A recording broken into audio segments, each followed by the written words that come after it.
पश्चिम Asia मिसाइलों का रण क्षेत्र बना हुआ है। ईरान और अमेरिका एक दूसरे पर लगातार वार और पलटवार कर रहा है। अब ईरान ने एक बार फिर अमेरिकी ठिकानों पर हमला करने का दावा किया है। वहीं ईरानी मीडिया के मुताबिक कुवैत, जॉर्डन, बहरीन और इराक के इरबिल में अमेरिकी एयरबेस को जुल्फिकार, क्रूज और पावे मिसाइलों से निशाना बनाया गया। इस बीच बहरीन के अल जुफैर में 3 धमाकों से हड़कंप मच गया, जिसके बाद अमेरिकी सैन्य ठिकानों की सुरक्षा बढ़ा दी गई। दूसरी ओर सऊदी अरब ने यमन के हूती ठिकानों पर हवाई हमला किया। वहीं ईरानी कमांडर मेजर जनरल अब्दुल्लाही ने अमेरिका को खुली चेतावनी देते हुए शहीदों का बदला लेने की धमकी दी।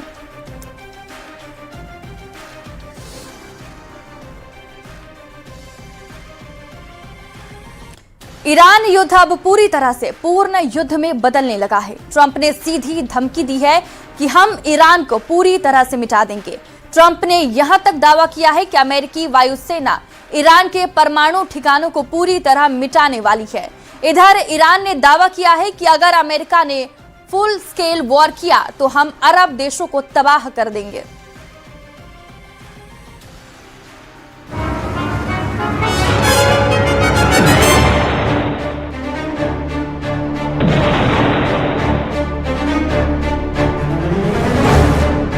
ट्रंप ने किया पूर्ण युद्ध का ऐलान, ईरान के सर्वनाश की तैयारी। 28 फरवरी 2026 से आज तक राष्ट्रपति ट्रंप ईरान को काबू नहीं कर पाए हैं और यही वजह है कि ट्रंप ने ईरान पर पूर्ण युद्ध का ऐलान कर दिया है। ट्रंप के आदेश पर सेंटकॉम ने ईरान के सर्वनाश की तैयारी कर ली है।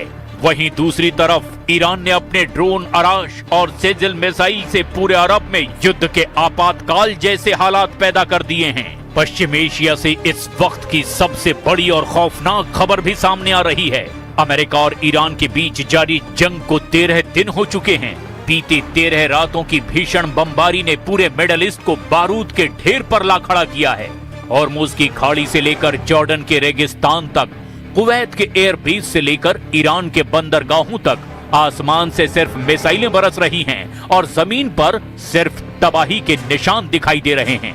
अमेरिकी सेंट्रल कमांड यानी कि सेंटकॉम ने ईरान के सैन्य और नागरिक इंफ्रास्ट्रक्चर पर अब तक का सबसे बड़ा हमला बोल दिया है। दावा किया जा रहा है कि अमेरिका के राष्ट्रपति ने दो टूक कह दिया है कि ईरान को हम नरक यानी जहन्नुम बना देंगे।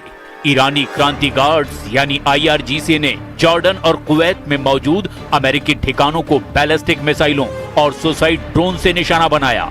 अब तक अमेरिकी सैनिकों की मौत का आंकड़ा 18 तक पहुंच चुका है। इस वक्त अमेरिका के फाइटर जेट टॉमहॉक मिसाइलें पूरे ईरान में चुन चुन कर सैन्य ठिकानों को निशाना बना रही है। ईरानी विदेश मंत्री अब्बास अराक्ची ने कहा कि ये जंग तभी खत्म होगी जब मैदान जंग में अपर हैंड ईरान के पास होगा। डोनाल्ड ट्रंप ने ईरान को अल्टीमेटम देते हुए कहा है कि 50,000 अमेरिकी सैनिक हाई अलर्ट पर हैं और अमेरिका हर हाल में ईरान से हॉर्मुज छीन लेगा। 13 दिन से तूफानी हमले, अब फुल स्केल वॉर का ऐलान। बीती रात अमेरिकी सेंट्रल कमांड ने ईरान के तटीय और सैन्य ठिकानों पर लगातार तेजी रात भी भीषण बमबारी की है। लेकिन इस युद्ध की आग अब केवल फारस की खाड़ी तक सीमित नहीं रह गई। वॉशिंगटन से अमेरिकी राष्ट्रपति डोनाल्ड ट्रंप का वो सख्त बयान सामने आ चुका है जो सीधे तौर पर एक पूर्ण स्तरीय युद्ध यानी फुल स्केल वॉर की आहट दे रहा है। ट्रंप ने चेतावनी दी है कि यदि ईरान ने अंतर्राष्ट्रीय समुद्री मार्गों पर जहाजों को निशाना बनाना बंद नहीं किया तो अमेरिकी वायुसेना ईरान के बुनियादी इंफ्रास्ट्रक्चर, पावर ग्रिडों और पुलों के साथ उसके सबसे गुप्त परमाणु ठिकाने पर ऐसा हमला करेगी जो इतिहास का सबसे बड़ा प्रहार होगा। Are Russia and China helping Iran, and if so, how? Well, Senator, as the chairman alluded to, there's definitely adversary alignment, attempts to do so, and there are many ways that we deter that. Some of which are, and the depth and extent of it ought to remain classified, and it should. But there are ways in which both of those countries are limiting at different levels, enabling some of the things Iran is doing. Yes. General Kane, would you like to add? Sir, I'd rather not opine on the specifics because that would divulge what we know, and I never want the adversary to know what I know. I just want to know it. Iran के खिलाफ पूर्ण युद्ध, Trump की क्या है मजबूरी? आखिर क्यों अमेरिका अब ईरान पर पूर्ण युद्ध थोपने की कगार पर पहुंच चुका है? पिकैक्स माउंटेन के 100 मीटर नीचे आखिर ऐसा क्या छिपा हुआ है जिसे ट्रंप तबाह करने पर आमादा हैं? और ईरान की आंख के बदले आंख वाली रणनीति दुनिया को किस ओर लेकर जा रही है? अमेरिकी राष्ट्रपति डोनाल्ड ट्रंप का ये आक्रामक रुख कोई अचानक लिया गया फैसला नहीं है। इसके पीछे पेंटागन की एक सोची समझी सैन्य और आर्थिक रणनीति काम कर रही है। अब जरा इसे भी समझ लीजिए। वॉशिंगटन में अमेरिकी प्रतिनिधि सभा ने ईरान युद्ध और उससे जुड़ी सुरक्षा जरूरतों के लिए 95 बिलियन का आपातकालीन बजट पास कर दिया है। इसमें से 73 बिलियन सीधे ईरान पर सैन्य अभियानों और मिसाइल स्टॉक को रिप्लेस करने के लिए आवंटित किया गया है। ये इस बात का सीधा सबूत है कि अमेरिका इस युद्ध को लंबे समय तक और पूरी ताकत से लड़ने की तैयारी कर चुका है। ट्रंप ने 24 जुलाई को आधिकारिक बयान जारी करते हुए एक अभूतपूर्व घोषणा की। उन्होंने कहा कि ईरान के द्वारा हॉर्मुज में जिन वाणिज्यिक जहाजों और कार्गो को नुकसान पहुंचाया गया, उसकी पाई की भरपाई अमेरिका के द्वारा जब्त की गई ईरान की सरकारी संपत्ति से की जाएगी। अमेरिकी सैन्य विश्लेषकों का मानना है कि केवल सीमित हवाई हमलों से ईरान के क्षेत्रीय प्रभाव को खत्म नहीं किया जा सकता। ईरान ने हॉर्मुज में बारूदी सुरंगें बिछाकर और ड्रोन हमलों से अंतर्राष्ट्रीय शिपिंग को पंगु बना दिया है। अमेरिका चाहता है कि ईरान के ऊर्जा ढांचे, तेल निर्यात टर्मिनलों और कमांड सेंटरों को एक साथ पूरी तरह से ध्वस्त कर दिया जाए, ताकि तेहरान के पास किसी भी प्रकार का पलटवार करने का या अंतर्राष्ट्रीय तेल बाजार को ब्लैकमेल करने का कोई मौका न बचे।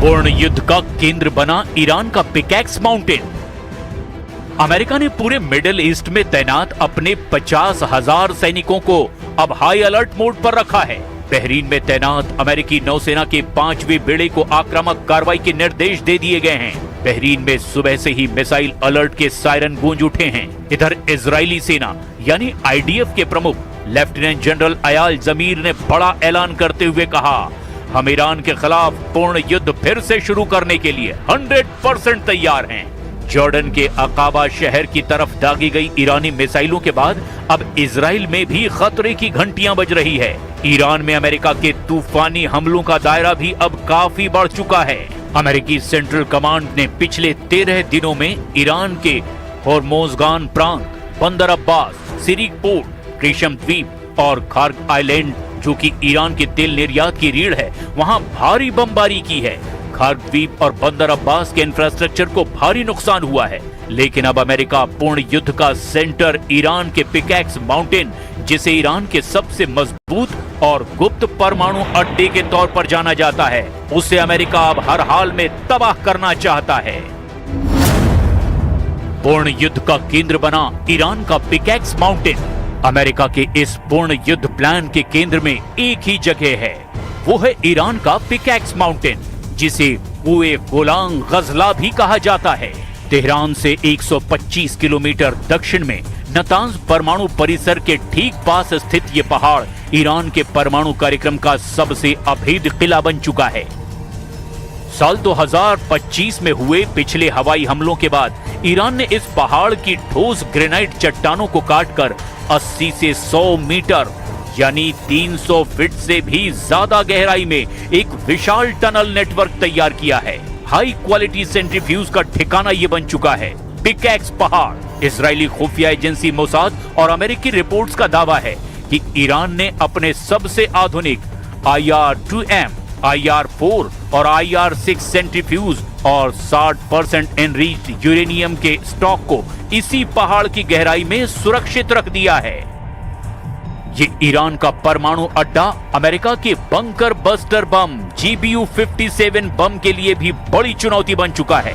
अमेरिका का सबसे शक्तिशाली bunker buster bomb GBU-57 MOP केवल 60 मीटर तक ही कंक्रीट और चट्टानों को भेज सकता है। राष्ट्रपति ट्रंप ने ओवल ऑफिस से सीधे संकेत दिया कि अमेरिकी वायुसेना बहुत जल्द इस क्षेत्र पर बड़ा प्रहार कर सकती है। हालांकि रणनीतिकारों का मानना है कि इतने गहरे ठिकाने को नष्ट करने के लिए अमेरिका को लगातार एक ही जगह पर कई बंकर बस्टर प्रहार करने होंगे या सुरंगों के प्रवेश द्वारों या वेंटिलेशन शाफ्टों को निशाना बनाकर इसके संचालन को ठप करना होगा। अरब पर ईरानी हमले, आंख के बदले आंख। डोनाल्ड ट्रंप की धमकियों और पिकैक्स माउंटेन पर हमले के खतरे के बीच 24 जुलाई की सुबह ईरान की तरफ से भी एक विध्वंसक पलटवार देखने को मिला। ईरानी सेना और रिवोल्यूशनरी गार्ड्स यानी कि IRGC ने ऐलान किया कि वो अमेरिकी हमलों के सामने चुप नहीं बैठेंगे। ईरान ने अपनी आंख के बदले आंख वाली नीति के तहत मध्य पूर्व में अमेरिकी बेस पर चौतरफा ड्रोन हमले शुरू कर दिए हैं।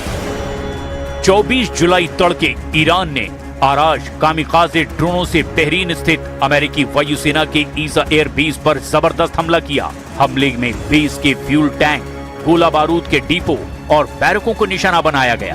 बहरीन में सायरन की तेज गूंज सुनाई दी और नागरिकों को सुरक्षित बंकरों में जाने की सलाह दी गई। जॉर्डन में मौजूद अमेरिकी बेस पर भी ईरानी ड्रोनों ने जबरदस्त हमला करके एयरक्राफ्ट हैंगर्स और रखरखाव परिसरों को निशाना बनाने का दावा किया। ईरान की सेना ने कुवैत के कैंप उदायरी, कैंप दोहा और अली अल सालेम एयर बेस पर भी जबरदस्त ड्रोन हमले किए। ईरानी रक्षा कमान खातम अल अंबिया ने 2 टूक शब्दों में कहा कि मध्य पूर्व में मौजूद हर वो अमेरिकी सैन्य ठिकाना जिसका इस्तेमाल ईरान पर हमलों के लिए किया गया, वो तेहरान के लिए एक वैध सैन्य लक्ष्य बन चुका है।